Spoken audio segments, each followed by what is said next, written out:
Đất nước trải qua mấy ngàn năm, con hồng cháu lạc, bao dòng tộc sinh ra có họ Bùi chúng ta.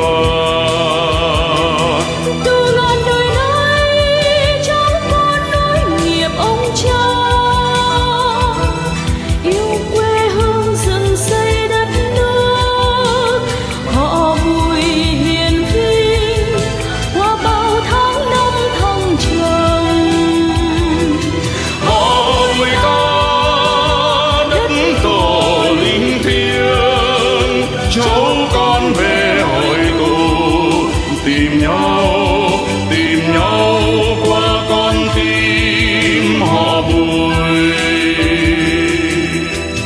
Đất nước trải qua mấy ngàn năm, con hồng cháu lạc, bao dòng tộc sinh ra có họ Bùi chúng ta. Từ ngàn đời nay cháu con nối nghiệp ông cha, yêu quê hương dựng xây đất nước.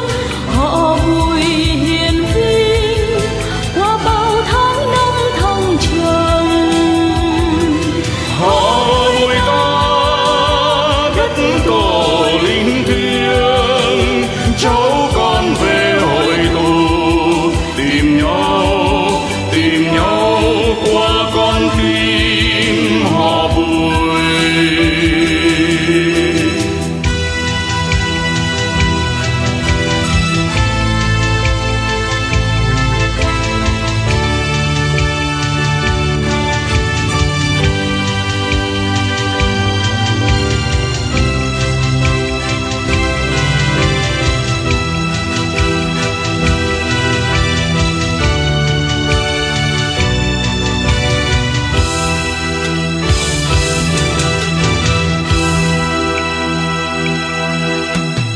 Đất nước trải qua mấy ngàn năm, con hồng cháu lạc, bao dòng tộc sinh ra có họ Bùi chúng ta.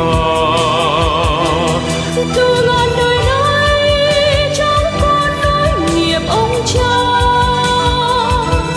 yêu quê hương dựng xây đất nước. Họ Bùi hiền vinh qua bao tháng năm thăng trầm.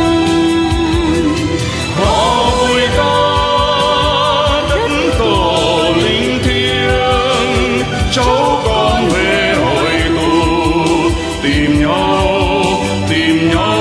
qua con tim họ Bùi. Từ ngàn đời nay cháu con nối nghiệp ông cha, yêu quê hương dựng xây đất nước.